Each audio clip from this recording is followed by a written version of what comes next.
Hey, how's it going? I'm broadcasting here from Cambodia today, and I don't want to just talk every day about my environmental training center, research center I'm building. So I just wanted to talk about some topics that I've had on my mind, like this Donald Trump situation, because I've been yesterday I was watching some talk shows like Bill Maher and Stephen Colbert and Trevor Noah and those guys. And, I've been pretty pessimistic about the whole thing, like not wanting to go back to the States until Trump is out of office.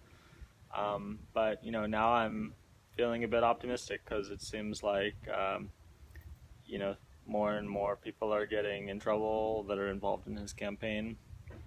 And so I'm finally seeing that this isn't the fall of democracy. This is actually kind of a way to see two important things. Like, one, like this freedom of speech, like the fact that these comedians and anybody can criticize him. I think that's a very significant point of the kind of American vision, or the democratic uh, process. And I mean, as far as like a free country goes. So I think we have like this silver lining about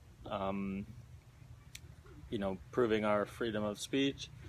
And as well, I think that I'm seeing that there's a lot of um, democratic or political process happening against him. So I think that any sort of like systematic change is not just going to be some sudden, like swing of the sword. It's some kind of process and investigation, and so it seems that that's happening and that it's bearing fruit. And so I think that's very significant. I also think that um, people in the government are blocking his efforts, his different types of legislation, and the travel ban and the changes to healthcare. Everybody is like going against him. So I think that at first glance it looks like pretty apocalyptic type of situation, but if you look beneath the surface and the headlines, I think we can see that it is something that is waking people up about what they have to do to protect this type of thing from happening. I mean, it's just with this foreign government involvement, even like Mark Zuckerberg is admitting that Facebook played a big role in the fake news situation. And so it's like a wake up call for people all over the world about, how to be careful about who comes to power. And I think that, slowly we're seeing that the country is like getting rid of this situation because people are turning against him left and right, it seems. And I think it'll just take time within the next couple months. Um, so that's the good news, I think. But the sad thing is that I'm a white male, so it's a lot easier for me to say that, oh yeah, you can just let it pass, because the worst part of all of this is like these racial tensions and this connection to white supremacy and Nazis. And I mean, that's really awful stuff that's making, like a rise in hate crimes and,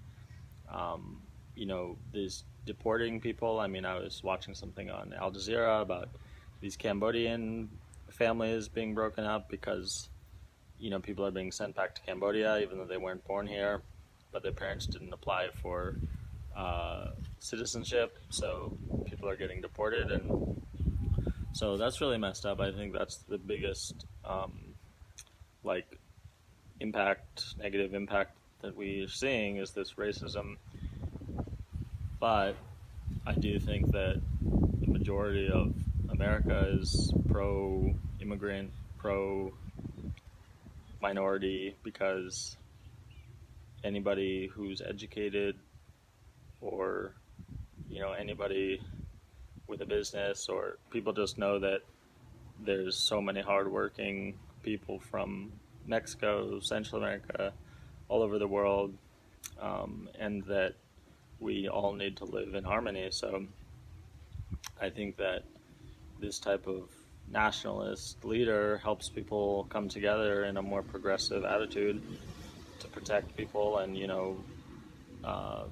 state governments and a lot of people are turning against him. So I think that sometimes, like they say, the darkest night is before the dawn. I think that this is something that can educate people, and I think that it's going to improve slowly, and we just need to work hard together. And as I said about this freedom of speech thing, I think it's very therapeutic to follow the message of these comedians and people that are helping us follow what's happening and not forget about certain things. And I think we need to turn our attention to these voices, because I think they are uniting people against him, and I think that's important, because it is really sad to see this happening, especially after Obama, because I was always a big fan of Obama, and I was proud of the country when Obama was president, and now I'm ashamed of having like a white supremacist leading the country. So I'm thinking about it a lot, because it's very concerning. But as I said, I haven't even been in the States since he was elected. I was in Nepal basically for almost the whole campaign and election. So, I'm watching from afar, which is another like sort of luxury I have a little bit, that I'm not personally experiencing it. I'm just watching the news and keeping up with the story, but it seems like every day there's more information coming out, and it's starting to make me feel optimistic, like all these ties to Russia and just all these collusion things, and it just seems like there's really no escape from it. And I think it's kind of becoming a bit exciting, because this, as I said, this is not the fall of democracy. This is the proof that in a situation like this, there are checks and balances in the government that can stop this kind of thing. And I think they're being carried out. They just take time, because the nature of a process is it takes time.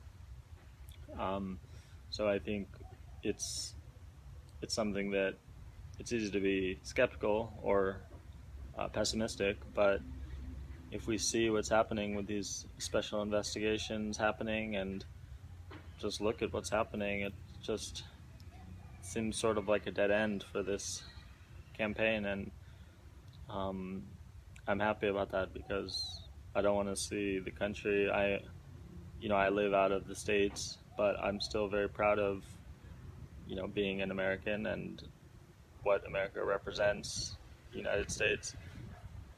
And I think that we need to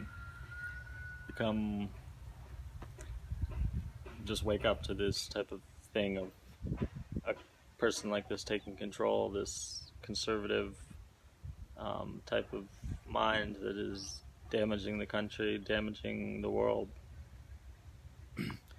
And I feel confident that a lot of the problems that are arising from these type of leaders all over the world it's sort of an older generation that doesn't really care about the future. But when you look at the youth, I don't see that the young generation is as radical about religion and different things. It's kind of just this old world mindset that's holding us in the past.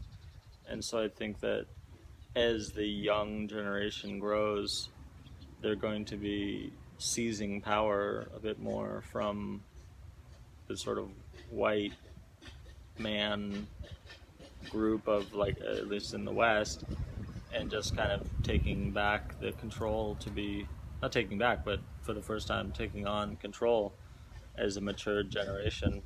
And I think we're at an age, this generation is possible to have more control, but we're still figuring out our lives and this new world we live in, and it's a bit difficult to get control and get power as the youth. But I think it's inevitable. As the world is changing, it becomes ever more important to respect each other and live together, respect different religion, different sexuality, all these things. I think the young generation is very capable and very happy to just be open-minded to a more connected world.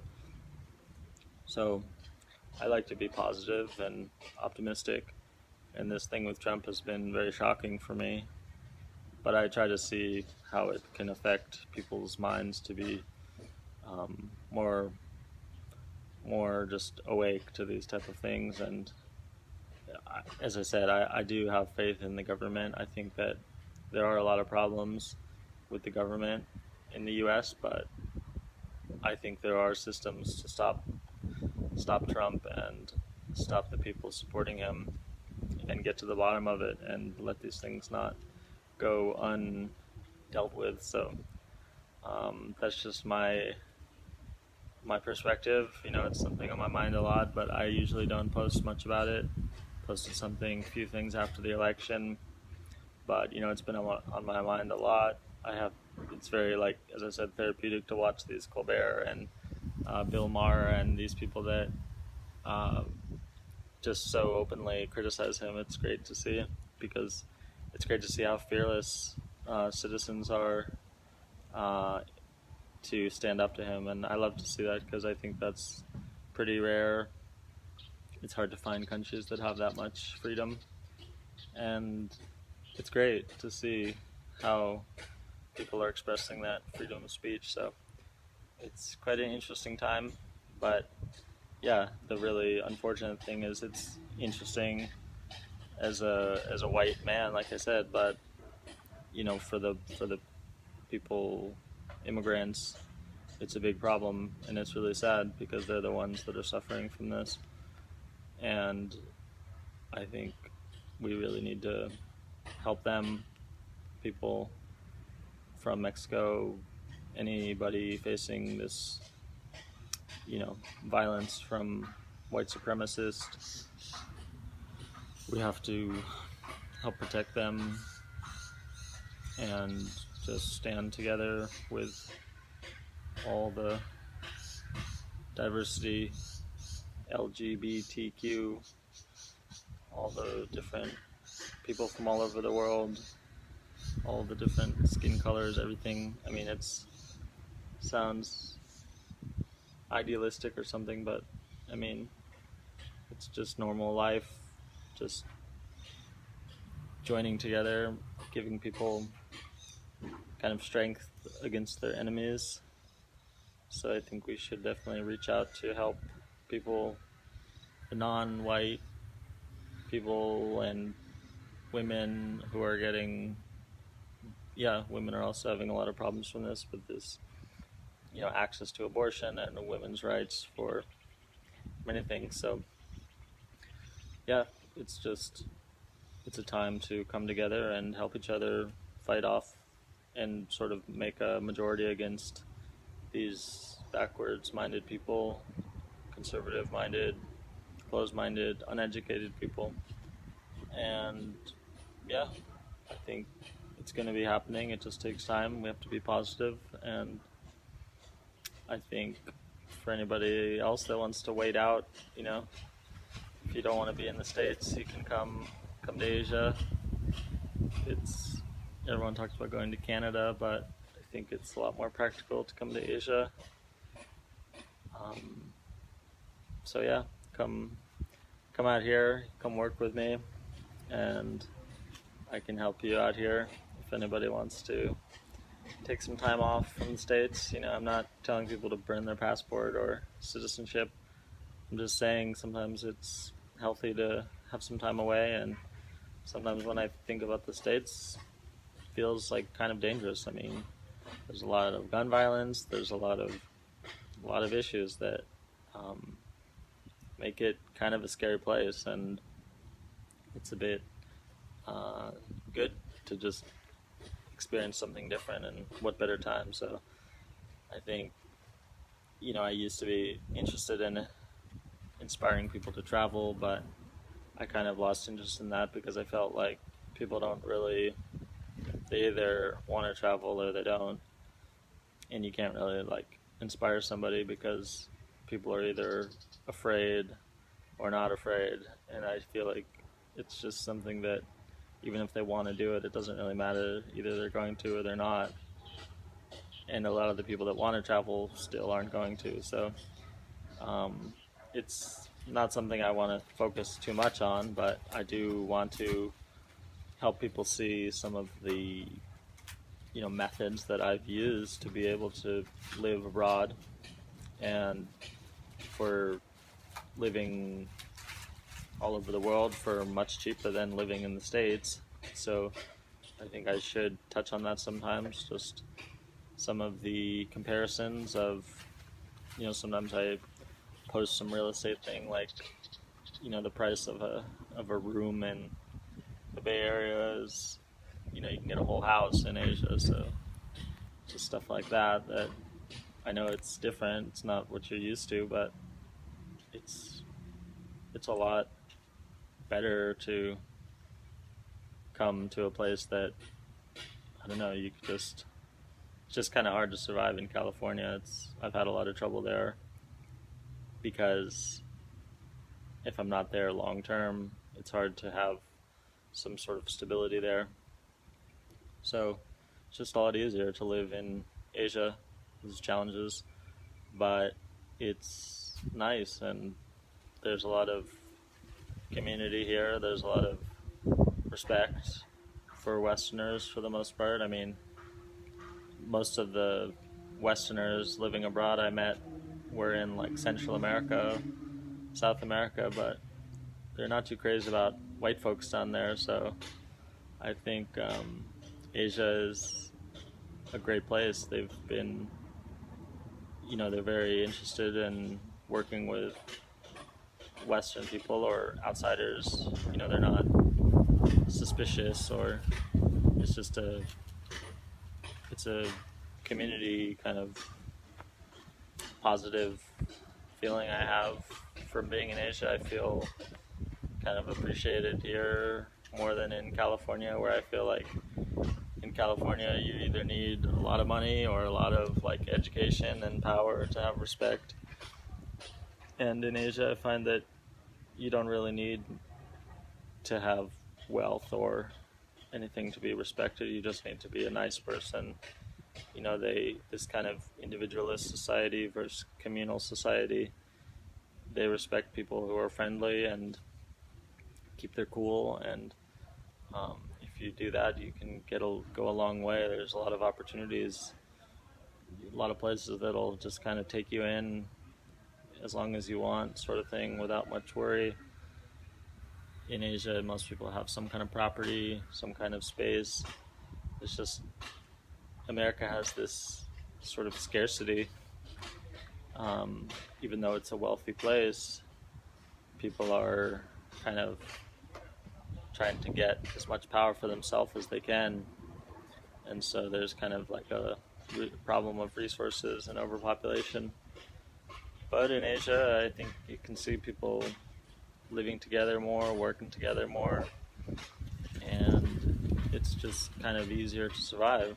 For someone, if you don't have a lot of money, it's a pretty good place to make it work.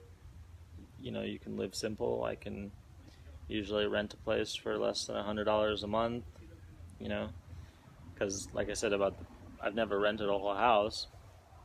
I've rented land and rented apartments and rooms, and so yeah, it's usually under $100 like a month. So it's awesome the kind of options you have here to invest in the community and help people, even if you're not very strong or rich yourself. You can still be helping people, support people, create jobs, and so I like it here.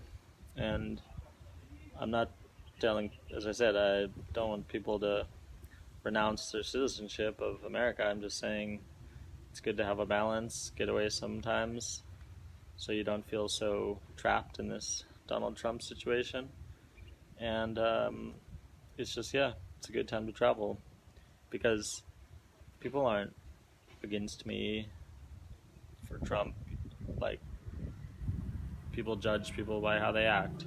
If you act like Donald Trump, people are gonna call you like a stupid American or something. But other than that, Americans have a pretty good reputation internationally as far as the individual, not like whatever the government's doing.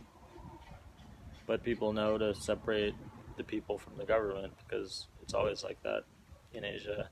The government's always doing their own thing. The people are very different. So, as I said, the Americans have a pretty, just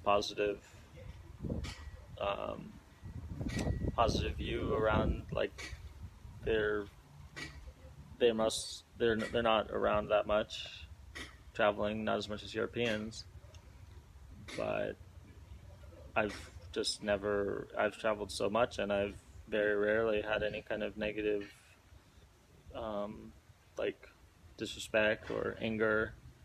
Sometimes people ask me like maybe some awkward conversations. People want to hear about, like during George Bush time, they'd want to hear about George Bush. During Obama, they want to hear about Obama.